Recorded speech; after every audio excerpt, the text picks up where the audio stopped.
Periods வந்த பெண்கள் 7 days கழிச்சு தான் குசுல் பண்ணணுமா இல்ல பீரியட்ஸ் ஸ்டாப் ஆனா உடனே குசுல் பண்ணணுமா?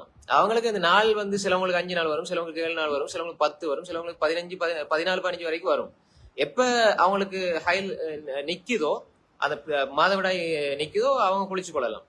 அதுக்கு 7 நாள் அப்படின்னு இல்லை, 7 நாள் எல்லாருக்கும் அப்படி இல்லை. அதனால வந்து அவங்களுக்கு எப்ப நிக்குதோ அந்த இதுல குளிச்சு கொள்ள வேண்டியதான். அடுத்த கேள்வி என்னன்னு கேட்டால், பெயர் குறிப்பிட வேண்டாம்னு ஒரு சகோதரி கேட்குறாங்க.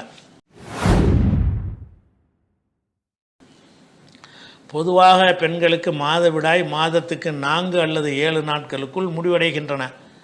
ஆனால் எனக்கு 20 நாட்கள் வரை நீடிக்கிறது. இதனால் என்னுடைய தொழுகையை கணக்கிட்டுக் கொள்வதா அல்லது மாதவிடாய் நின்ற பிறகு தொழுவதா என்பதை தெளிவுபடுத்தவும் என்று கேட்டிருக்கிறாங்க. அதாவது இந்த மாதவிடாய்ங்கிறதை பொறுத்த வரைக்கும் அந்த காலத்தில் போதுமான ஒரு அறிவு இல்லாத ஒரு காலத்தில் மதுஹபு கிதாபுகள்லாம் எழுதும் பொழுது மாதவிடாயுடைய அதிகபட்ச நாட்கள் 15லாம் எழுதி வச்சுக்கிறாங்க. மதுஹபு கிதாபில் மாதவிடாய்னா அதிகம் எவ்வளவு 15 நாள் வரைக்கும் வரலாம் அப்படிங்கிற மாதிரி எழுதி வச்சுருக்கிறாங்க. ஆனால் அவங்களுக்கு உள்ள ஒரு அன்றைக்கு உள்ள புரிதல் அவ்வளோதான். அன்றைக்கு இந்த விஞ்ஞான அறிவுலாம் கிடையாது. இன்றைக்கு மருத்துவருடைய ஆய்வு பிரகாரம் என்ன சொல்கிறாங்கன்னு கேட்டால், அதிகபட்சம் 7 நாள் தான் மாதவிடாய்ங்கிறது. 7 நாள் தான் அதிகபட்சம். 3 நாள் 4 நாளே நின்று போயிடும் சில ஆட்களுக்கு. ஏன்னா மாதவிடாய்ங்கிறத என்னன்னு கேட்டால், அந்த கருமுட்டை உண்டான பிறகு அது குழந்தையாக உருவாகி விடும் என்ற ஒரு ஏற்பாட்டில் கர்ப்பப்பையை சுற்றி என்ன செய்யும்னு கேட்டால், ஒரு படுக்கை மாதிரி ஒரு இது மாதிரி ஒரு இரத்தத்தாலான ஒரு பெஞ்சு மெத்த மாதிரி அதில் உண்டான உடனே அந்த குழந்தை வந்து கருவில் உண்டாயிருச்சுன்னா, முட்டை உண்டாயிருச்சுன்னா அது உள்ள இருந்துடும். அப்படி இல்லைன்னு சொன்னால், கர்ப்பமாகலைன்னு சொன்னால், அந்த முட்டை உடைஞ்சதோடு என்னவாயிரும்னா அந்த மாதவிடாய் குழந்தை ஆரோக்கியம், குழந்தை வந்து அழுத்தம் இல்லாமல் மெதுன்னு படுப்பதற்கு தான் அந்த மாதிரி செட்டப்பெல்லாம் பண்ணுறான். அது கரைஞ்சி வெளியே வர்றது தான். அதெல்லாம் 7 நாள் சுத்தமாக க்ளீன் ஆயிரும். கர்ப்பப்பையுடைய உள்பகுதியில் உள் சுவற்றில் இருக்கக்கூடிய அந்த கசடுகள் எல்லாம் அந்த குழந்தையை சேஃப்டி பண்ணுவதற்காக உண்டாகும். குழந்தை உருவாகலண்டவுடனே அது கரைஞ்சி வெளியே ஒடியாந்துடும். இது வந்து அதிகபட்சம் 7 நாளில் இது ஃபினிஷ் ஆகிருங்கிறாங்க டாக்டர்கள்.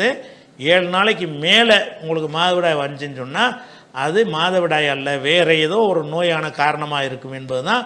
நம்ம இன்றைக்கி மதுஹபை ஏற்றுக்கிறது தேவையில்லை. மதுஹபில் நீங்கள் உள்ள ஆளாக இருந்தாலும் 15 நாள்லாம் வருமானு எந்த ஒரு டாக்டர் வேணாலும் கேளுங்க, 15 நாளைக்கெல்லாம் வராது. அதிகபட்சம் 7 நாள் தான். 10 நாள் 20 நாள்லாம் உங்களுக்கு வருதுன்னு சொன்னால் நீங்கள் கண்டிப்பாக என்ன செய்யணும்னு கேட்டால், நீங்கள் மருத்துவ சோதனை பண்ணணும்.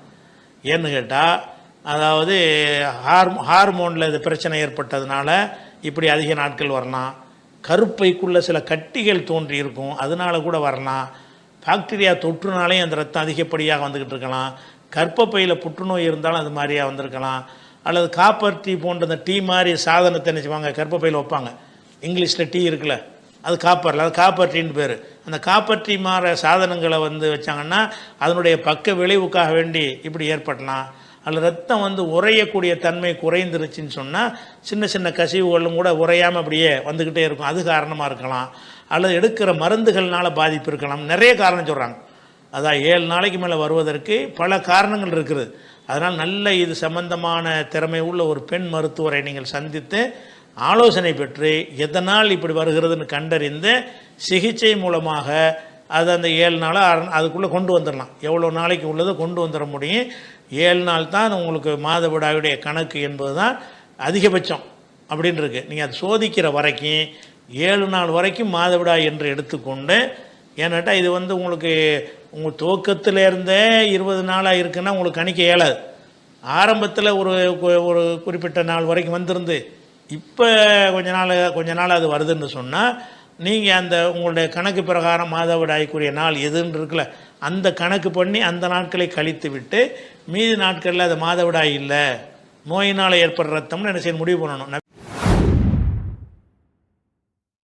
நபிகள் நாயங்காலத்தில் கூட மாதம் பூரா நீங்கள் கம்மியான 20 நாள் சொல்கிறீங்க, மாதம் முழுசுமே நினைஞ்சிருக்கிறாங்கன்னு கேட்டால், இந்த மாதிரி இரத்தப்போக்கு ஃபாத்திமா பின்த் அபி ஹுபைஷுங்கிறவங்க என்ன செய்கிறாங்கன்னா, நான் எனக்கு உதிரப்போக்கு நோய் எனக்கு இருக்கிறது, எனக்கு சுத்தமே நான் ஆக மாட்டேங்கிறேன், நான் தொழுகை விட்டுடலாமான்னு கேட்பாங்க. அப்போ ரசூலுல்லாஹ் சொல்லுவாங்க, இல்லை அது நரம்பு சம்பந்தப்பட்ட நோய், அது மாதவிடாய் கிடையாது, உனக்கு மாதவிடாய் வழக்கமாக வரும்ல, அந்த நாளை கணக்கு பண்ணி அந்த நாட்களை 30 நாள் வருதா, இந்த 7 நாள் மாதவிடாய்னு வச்சுக்க, மீதி உள்ள 23 நாள் மாதவிடாய் இல்லைன்னு பிரிச்சுக்கன்னு சொல்லிட்டு அதை வந்து ரசூலுல்லாஹ் அந்த சட்டத்தை சொன்னாங்கங்கிற ஒரு விஷயம் புகாரியில் 306, 320, 325, 327 இன்னும் பல ஹதீஸ் நூல்களில் இருக்கிறது.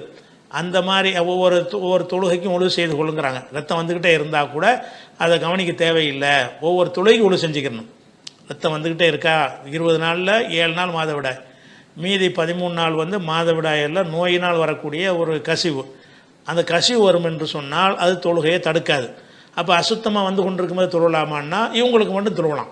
ஏன்னா நோயாளியாகிறாங்க. சில பேர் என்ன செய்வாங்கன்னா, காற்று போய்கிட்டே இருக்கும் சில ஆட்களுக்கு, தக்பீர் கட்டினவுடனே சும்மா நிற்கும் பொழுது விடாமல் என்ன செய்யும், காற்று பிரிஞ்சுக்கிட்டே இருக்கும், ஒழு நிற்காது. அவங்களுக்கு என்ன சட்டம்? சில ஆட்கள் வந்து சலிசுல் பவுலுமாங்க, பவுலுன்னா சிறுநீர் சொட்டு சொட்டாக வந்துக்கிட்டே இருக்கும், ஒழு செஞ்சுட்டு வருவாங்க, சிறுநீர் வரும், பீரிட்டு வராது, கசி ஒரு சொட்டு சொட்டாக வரும்.